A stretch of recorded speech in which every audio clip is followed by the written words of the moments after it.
Hello everyone, कैसे हैं आप सब। खुशबू वॉइस पे आप सबका स्वागत है। चलिए गाइस, आज हम सबसे पहले बात करने वाले हैं अभिषेक मल्हान यानी कि फुकरा इंसान के बारे में।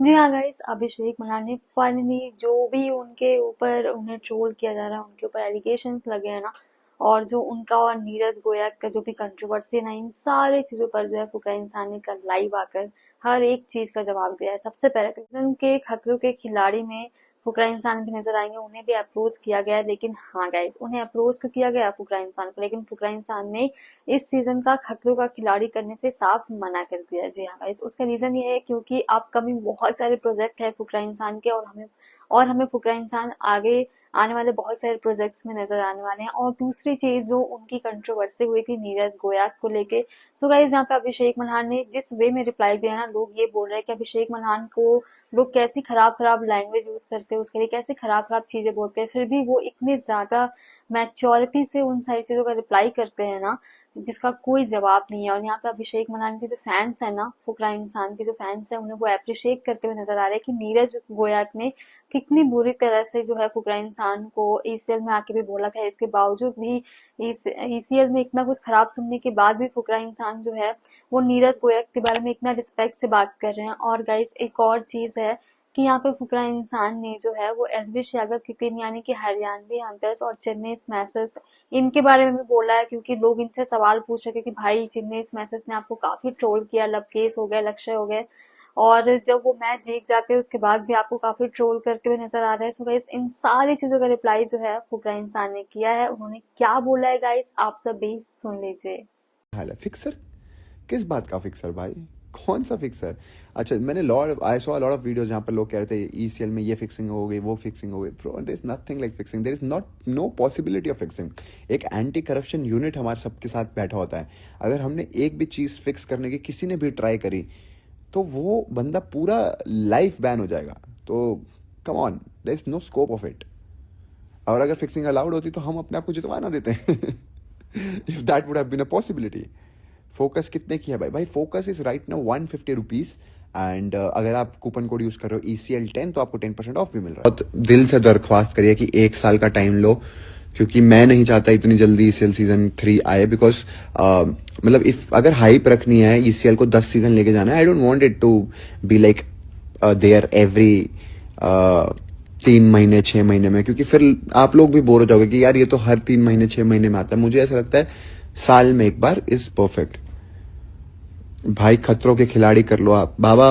मुझे आया था ऑफर, मैं झूठ नहीं बोलूंगा, बट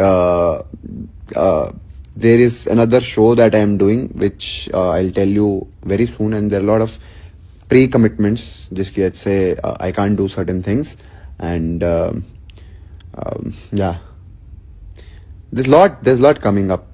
तो ECL प्रो का क्या सीन चलिए है? गाइस, अब हम बात कर लेते हैं रूबल धनकर के बारे में। जी हाँ गाइस, रूबल धनकर ने ईसीएल के ऊपर काफी एलिगेशंस लगाए थे, और रचिक रोजा ने भी, जिसके बाद ईसीएल के जो ऑफिशियल टीम है ना, उन्होंने आके रिप्लाई दिया था कि नहीं भाई, जो भी एलिगेशंस लगे हैं वो बिल्कुल सही नहीं है हमारे ऊपर, वो इन्फ्लुएंसर हैं, पता नहीं अपने आप को क्या समझते हैं, बीच में मैच छोड़ के चले गए, ये वो, इतने फॉलोअर्स हैं फिर भी ऐसा बिहेव किया उन्होंने, उन्हें प्रोफेशनल बिहेव करना चाहिए। सो गाइस, इन सारी चीजों पर ना रूबल धनकर का रिएक्शन सामने आया, और यहाँ पे रूबल धनकर ने ईसीएल के टीम को ही रिप्लाई दिया और बोला है कि भाई, जो फुकरा इंसान जो कि तुम्हारा स्पॉन्सर था ईसीएल का, उनका ड्रिंक जो है फोकस उसमें स्पॉन्सर था, प्लस वो पार्टनरशिप भी था, ईसीएल में पैसे भी लगाए हैं फुकरा इंसान ने अपने। इसके बावजूद भी जब नीरज गोयल ईसीएल में आके ही फुकरा इंसान की बेइज्जती कर रहा था, उसके बारे में बुरे बुरे चीजें बोल रहा था, उस टाइम पे तुम लोगों ने एक बार भी आवाज नहीं उठाया कि भाई, हमारा पार्टनर है वो ईसीएल में खेल रहा है फुकरा इंसान, उसके लिए क्यों बुरा बोल रहा है? उस समय तो नहीं बोला गया। सो गाइस, यहाँ पे रूबल धनकर ने क्या बोला है, आप सब भी सुन लीजिए। तुम्हारे प्रोफेशनल बिहेवियर के बारे में बात बताऊं भाई। कल जब लाइव तुम खड़े थे तो तुम्हारे मित्र अभिषेक मल्हान फुकरा इंसान को तुम्हारे ही एक गेस्ट ने भला बुरा कहा, लाइव तुम्हारे ही लाइव फीड पे भला बुरा कहा। उसको फुकरा इंसान कमेंट करता, हां हां बता क्या, अरे बात नहीं, एक बार में मुंह के वैल्यू नहीं, वो सारी उम्र में नहीं कमा सकते। चले कई जने वो खड़े ग्राउंड में भी हिम्मत हो गई, मेरा कुछ फाड़ लो, अरे बंदे में दम नहीं है। तुम्हारे में इतने गट्स नहीं थे कि तुम्हारा दोस्त, जिसके बारे में वो बोल रहे हैं तुम्हारे ही इवेंट पे आके, कि तुम मुझे रिप्लाई कर सको, तुम प्रोफेशनल बिहेवियर बता रहे हो, ये तो होगी दोस्ती की बात। दूसरा, तुम्हारा एंजल इन्वेस्टर खुद अभिषेक भाई तुम्हारे चलिए इन्वेस्टर गाइस, भी अब हम बात कर लेते हैं अनुराग द्विवेदी और रचित रोजा की कंट्रोवर्सी के बारे में। सो गाइस, अनुराग ने फाइनली आकर सारी चीजों को क्लियर किया कि भाई कहाँ से कंट्रोवर्सी शुरू हुई है रचित रोजा के साथ और क्यों रचित ने बोला कि मेरे साथ ऐसा बिहेव किया गया। तो ये सारी चीजों का रिप्लाई जो है अनुराग ने दिया है। अनुराग ने सबसे पहले बोला है कि भाई रचित बोल रहा है कि हम लोगों ने उसे अपने ड्राइवर के साथ रूम शेयर करवाया, तो भाई तुम उसे ड्राइवर मानते होंगे, हम उसे अपना टीम मेंबर मानते हैं, हम उसे अपना परिवार मानते हैं, इसलिए हमने रूम शेयर किया। और दूसरा रीजन कि रचित का कभी टीम मेंबर के साथ बना ही नहीं, वो अपने ही टीम मेंबर्स के साथ गाली गलौज, बदतमीजी और डिसरिस्पेक्ट तरीके से बात करता था और मैंने इस वजह से उसे पहले टीम से निकाल दिया था। लेकिन उसने मुझे मैसेज किया, मुझे रिक्वेस्ट किया कि भाई मुझे टीम में रख लो लखनऊ लायंस में। इसलिए अनुराग ने बोला कि मैंने उसे अपनी टीम में रख लिया और उसके बावजूद भी वो मेरे ऊपर ही एलिगेशन लगा रहा है। सो गाइस, यहाँ पे अनुराग ने पूरा मामला एक्सप्लेन किया है और यहाँ पे अनुराग द्विवेदी ने क्या बोला है गाइस, आप सब भी सुन अगर अगर रचित चाहता तो रचित क्या करता, लोगों से दोस्ती बढ़ाता, बॉन्ड बढ़ाता, कांटेक्ट शेयरिंग होती, नंबर एक्सचेंज करता, बातें करता, कुछ आइडिया लेता, कुछ बढ़िया क्वांटम में रहता। अब रचित ने पहले गाड़ी एक ली, वो भी फ्यूजन कार से, वहां से व्यूज छापे, शादी करी, वहां से व्यूज। मैं आज लिख के देता हूँ, महीने 2 महीने 3 महीने बाद झगड़ा दिखाएगा ब्लॉगिंग पे, फिर जो है डाइवोर्स की खबरें आएंगी। तो ये व्यूज छापने का तरीका है। सबको बस व्यूज चाहिए और क्रिकेट है और ये सब चीजें चलती रहती हैं। मैं बताता हूँ पूरा स्टार्टिंग से खेल क्या हुआ था, लोगों को पता नहीं, अब मैं समझाता हूँ। हुआ क्या, लखनऊ में भी मैं कैंप लगा तो रचित वहां आया नहीं, और दिल्ली में भी जब हम लोग प्रैक्टिस कर रहे थे 2 दिन वो आया नहीं, और क्योंकि उसकी शादी थी। ठीक है भाई, शादी है, शादी ज्यादा इंपॉर्टेंट है, शादी में बंदा बिजी है, कोई बात नहीं, ठीक है। तो मैंने उतना ज्यादा बोला भी नहीं क्योंकि मुझे पता है, और ऑलरेडी जो मुझे 13-14 प्लेयर चाहिए थे खेलने लायक वो मुझे मिल चुके थे, तो मैंने उतना वो नहीं किया। ओके, देन रचित का क्या सीन था, रचित वहां पे आया, तो रचित जिस दिन से आया चलिए गाइस, अब हम बात कर लेते हैं जन्नत जुबैर और मिस्टर फैजू के ब्रेकअप के बारे में। जी हाँ गाइस, खबरें ये आ रही हैं कि जन्नत जुबैर और मिस्टर फैजू का ब्रेकअप हो गया इतने लंबे समय रिलेशनशिप में रहने के बाद, और जब बात शादी तक पहुंच गई थी उसके बाद उनका ब्रेकअप हो गया। ऐसे में गाइस, ब्रेकअप के बाद यहाँ पे जन्नत जुबैर ने मिस्टर फैजू को अनफॉलो कर दिया। अब ऐसे में गाइस, लोग जो है वो रीजन जानना चाहते हैं कि आखिर उनका ब्रेकअप क्या हुआ, क्यों हुआ है। सो गाइस, ऐसे में पुलिंग सुपरस्टार का एक क्लिप सामने आया जहाँ पे पुलिंग सुपरस्टार ने ये रिवील करते हुए नजर आए कि आखिर जन्नत जुबैर और मिस्टर फैजू का ब्रेकअप क्यों हुआ। उन्होंने बोला है कि मिस्टर फैजू ने जन्नत जुबैर को 5 साल यूज करके फेम के लिए और जो भी चीजें हैं उसके लिए यूज करके छोड़ दिया, और अब जब वो पॉपुलर हो गए तो उन्होंने जन्नत जुबैर को छोड़ दिया। सो गाइस, यहाँ पर पुनीत सुपरस्टार ने अपनी पहली क्लिप में क्या बोला है ये आप देख लीजिए। और मैं पहली क्लिप इसलिए बोल रही हूँ क्योंकि आगे जब मैं दिखाने वाली हूँ उसे सुनकर आप सब भी हैरान रह इनका जाएंगे। रिश्ता वीडियो बनाने तक सीमित नहीं था, दोनों की फैमिलीज भी इनके रिश्ते में इन्वॉल्व थे।